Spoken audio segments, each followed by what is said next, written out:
اور اے نبی، ان کو آدم کے دو بیٹوں حابیل اور قابیل کے حالات جو بالکل سچے ہیں پڑھ کر سنا دو کہ جب ان دونوں نے بارگاہ الہی میں ایک ایک نیاز پیش کی تو ایک کی نیاز تو قبول ہو گئی اور دوسرے کی قبول نہ ہوئی۔ تب قابیل حابیل سے کہنے لگا کہ میں تجھے قتل کر دوں گا۔ اس نے کہا کہ اللہ پرہیزگاروں ہی کی نیاز قبول فرمایا کرتا ہے، اگر تو مجھے قتل کرنے کے لیے مجھ پر ہاتھ چلائے گا تو میں تجھ کو قتل کرنے کے لیے تجھ پر ہاتھ نہیں چلاؤں گا۔ مجھے تو اللہ رب العالمین سے ڈر لگتا ہے، میں چاہتا ہوں کہ تو میرے گناہ کو بھی سمیٹ لے اور اپنے گناہ کو بھی، پھر تو اہل دوزخ میں سے ہو جائے، اور ظالموں کی یہی سزا ہے۔ آخر اس کے یعنی قابیل کے نفس نے اس کو اپنے بھائی کے قتل ہی کی ترغیب دی تو اس نے اسے قتل کر دیا، پھر خسارہ پانے والوں میں ہو گیا۔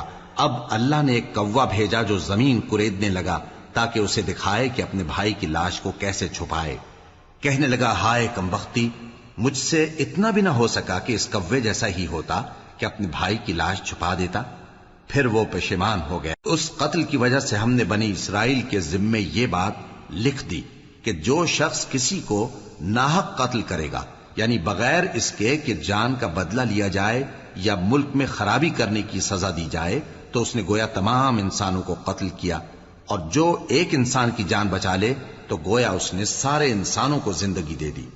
اور ان لوگوں کے پاس ہمارے پیغمبر روشن دلیلیں لا چکے، پھر اس کے بعد بھی ان میں بہت سے لوگ ملک میں زیادتیاں کرنے والے ہیں۔